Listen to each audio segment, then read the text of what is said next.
विश्वविद्यालय के जो पूर्व विद्यार्थी रहे हैं उन्हें आमंत्रित करती हूँ। विनय जी, वो आकर के अपने भाव आप सभी के समक्ष व्यक्त करेंगे। हाल ही में उन्होंने संसद में भी पतंजलि विश्वविद्यालय को प्रेजेंट किया है, तो वे आए और आकर के अपने भाव प्रस्तुत करें। तिरंगे की शान को नमन करना, वतने जहान को नमन करना, होकर दौड़ता हुआ खून रगों में हिंदुस्तानी तो शहीदों के बलिदान को नमन करना। भारत की 1 अरब 96 करोड़ वर्ष पुरानी वैदिक सनातन ऋषि ज्ञान परंपरा विश्व को सबसे पहले शिक्षा संस्कार वैदिक सनातन सभ्यता में सिंधु घाटी सभ्यता और मोहनजोदड़ो के स्नानागार इस बात का प्रत्यक्ष प्रमाण है कि जब विश्व में किसी भी संस्कृति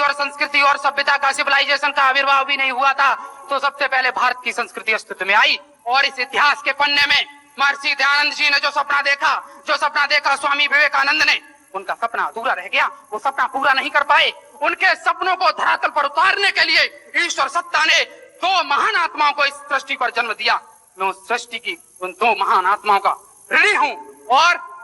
स्वामी जी के आशीर्वाद से परम श्रद्धेय आचार्य जी के माध्यम से यूनाइटेड नेशन में जाने का अवसर प्राप्त हुआ। अभी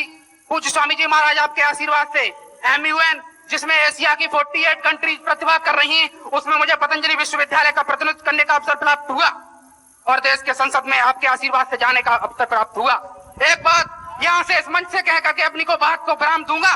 कि भारत दुनिया का एकमात्र ऐसा देश है जिसके पास नया दिमाग है, जिसके पास नया खून है, जिसके पास नया जुनून है, जिसके पास नई दृढ़ता, वीरता, तरंग, पराक्रम, साहस, शौर्य है, जिसके पास धरती जैसा धैर्य, अग्नि जैसा तेज, वायु जैसा वेग और जल जैसी शीतलता और आकाश जैसी विराटता वाला 70 करोड़ युवाओं की आबादी वाला दुनिया का परम वैभवशाली जगत गुरु विश्व गुरु का कोई देश है तो मेरा भारत देश है। और उसका श्रेय अगर किसी को जाता है तो परम पूज्य स्वामी जी महाराज परम श्रद्धेय आचार्य श्री को जाता है।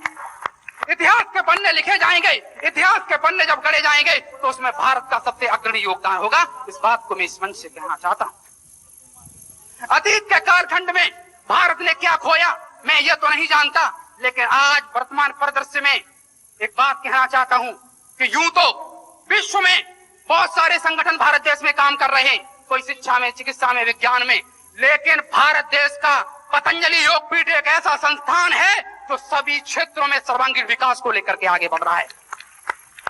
और दुनिया का सबसे श्रेष्ठ कार्य होता है एक श्रेष्ठ मानव का निर्माण करना, और उस श्रेष्ठ मानव का निर्माण का कोई केंद्र है शिक्षा और संस्कार का, तो पतंजलि योगपीठ परिवार है जिसकी शाखाएं पूरे भारत देश को वैश्विक पटल पर गौरव दिलाने के लिए प्रतिबद्ध हैं। और अंत में जाते जाते इतना कहना चाहूंगा कि परम पूज्य स्वामी जी महाराज आपकी आशाएं और आपकी उम्मीदों को